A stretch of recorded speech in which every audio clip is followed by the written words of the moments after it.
Thank you, Ruth. That list of roles is slightly different because obviously, as you remember, the 1st of April, the NHS changed. So I'm now GP Lead for Dementia at the Strategic Clinical Network for the South West and also for Torbay and South Devon Clinical Commissioning Group. Much the same kind of job, just different title. So I was asked to do a presentation about the timely diagnosis and management of dementia in primary care, just to highlight that primary care is an ideal location for the assessment and management of people with dementia. And what we already do for a lot of other long-term conditions is not that dissimilar to what we can do for people with dementia, provided we have reasonable local resources to tap into.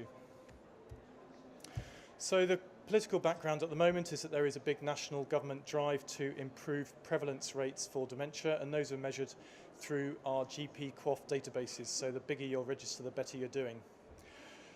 The rationale is that the more people we diagnose with dementia, the more people have access to post-diagnosis medication and services and support to enable them to live independently for as long as possible.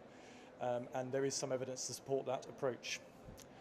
Many patients with dementia we know are not identified. It's estimated we're missing about 55% in most communities in England. Scotland and Northern Ireland are doing a little better. You may have seen the map of the dementia diagnosis gap on Alzheimer's UK website with lots of pretty colours over each CCG. The diagnosis does enable useful interventions, and we're not just talking about reaching for your prescription pad. There are lots of other things we can do that are very, very helpful for people with dementia and their carers, so don't close the door just because you can't prescribe. There is now new NICE commissioning guidance out this year, which opens the door to the possibility of GP diagnosis, not just assessment, in certain circumstances. And I would suggest those circumstances are people with more advanced dementia at presentation. You may be aware of a new hospital CQIN. CQIN stands for Care, Quality and Innovation, and that's a hospital initiative nationally where hospitals are asked to assess people over the age of 75 who are admitted to see whether there's any chance they have any cognitive loss.